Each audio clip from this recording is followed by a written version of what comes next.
Well, this was a big one, wasn't it?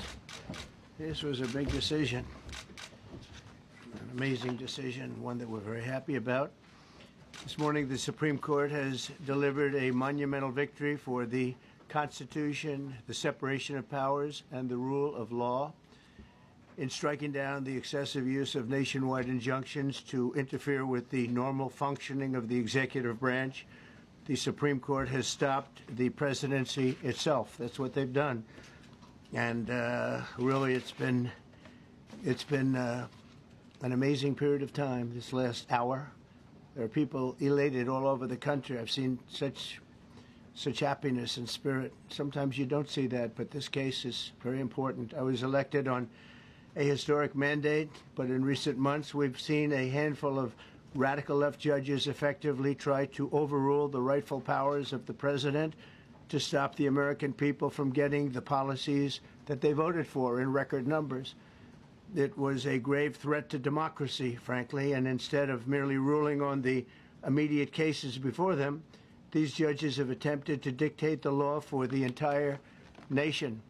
In practice, this meant that if any one of the nearly 700 federal judges disagreed with the policy of a duly elected president of the United States, he or she could block that policy from going into effect or at least delay it for many years, tie it up in the court system.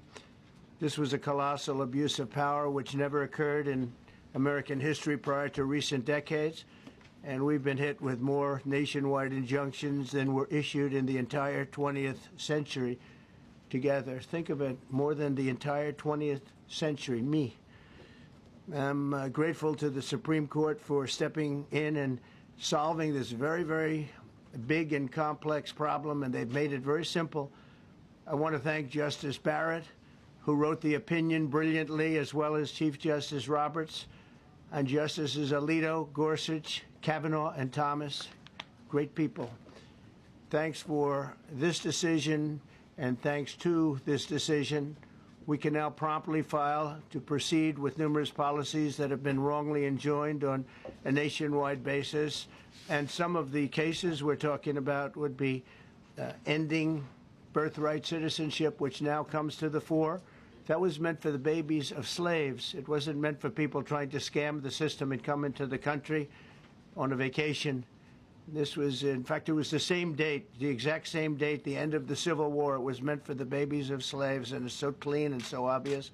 But this lets us go there and finally win that case, because hundreds of thousands of people are pouring into our country under birthright citizenship, and it wasn't meant for that reason.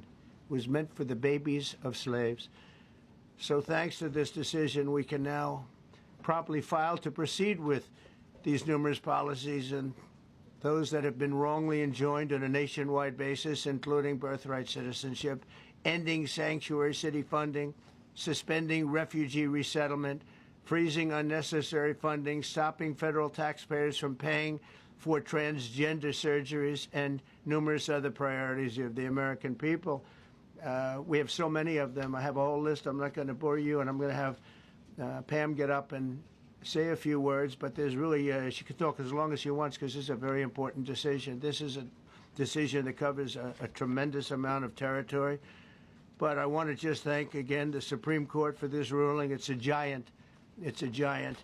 And they should be very proud, and our country should be very proud of the Supreme Court today.